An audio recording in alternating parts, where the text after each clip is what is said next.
Okay, we are responding to a seizure call on this assignment, and we've actually been to this location a few times in the past, so we're familiar with this patient. It's an adult male. In the past, when the time we get there, since it's a little bit of a distance for us to travel from our garage, the patient's kind of coming out of their post-hospital state, and they want to refuse and transport to the hospital.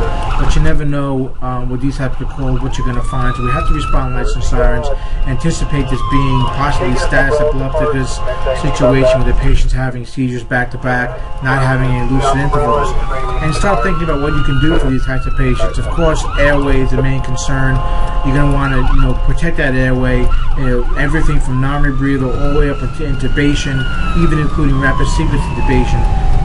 And some other things you might want to think about too is how you're going to stop the seizure. Maybe you've got Valium at your disposal, maybe Ativan, and depending upon where you are, what your protocol state, maybe you can give that on standing orders to a point, or maybe you can have to call medical control to give that, and the dosages might vary as well. So, of course, follow local guidelines with that. How about some other things we can think about? How about maybe checking blood glucose levels on the patient, considering dextrose administration, maybe considering thiamine administration? A lot of this energy, a lot of this stuff gets burned off a lot when patients are having seizures, and sometimes maybe given that dextrose and maybe the sugar might drop during the seizure, can replace that and help the patient. Again, we got to think about the airway. You got to think of what you're going to find when you get there. Of course, you always want to follow your local protocols of what your medical control says you can and can't do. Again, this is an adult patient, so we're not thinking some things like in pediatric where it might be a febrile seizure or something like that. This is an adult, and you never quite know what you're going to find. Maybe this patient has not been compliant with the medications. Maybe they've been drinking, and all this stuff might be, bringing the seizures on. So we're going to find out in a minute when we get there what we're going to find and what we can do, what we can't do. I'm going to cut it off here, get to the scene, we'll figure out what's going on, and I'll let you know what we ended up doing.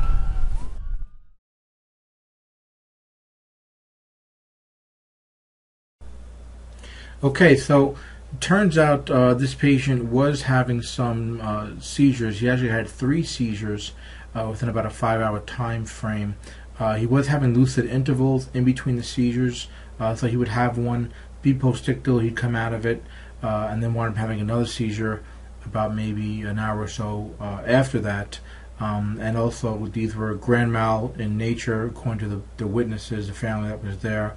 There's nothing they could think of that might have prompted them from starting. There's been no change in medications or dietary habits or activity or anything like that, so they can't really quite pinpoint why this is happening.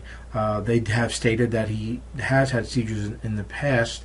Normally he would get recurrences every 6 to 9 months, but it would be a one-time thing. He'd be postictal, come out of it, and that would be the end of it, and he would just follow with his own physician. But in this case, it turned out he was having them back-to-back, so of course they're concerned. Maybe needs an adjustment medication, maybe something else is going on. He's a young individual, so perhaps some physical activity. Maybe he's been exerting himself more than usual. Maybe that's something's going on there that's triggering it. Okay, who knows? Epileptic seizures are kind of tricky. You never can really pinpoint anything unless they can actually tell you exactly something that they've changed, like not taking the medication, or maybe they've been drinking some alcohol, things like that. So we got there. He was actually postictal still, coming out of it, maybe alert ×1. He knew his name and kind of knew where he was, but we gave him some oxygen to kind of help bring him around a lot faster. His blood glucose level was within normal ranges. It was about 114. Vital signs were normal for this patient's history and their age. Pretty much not much we can really do, since he's not really having back-to-back seizures in our presence, and he was coming out of it. He was becoming more alert orientated as we were with him and doing the patient interview and patient assessment.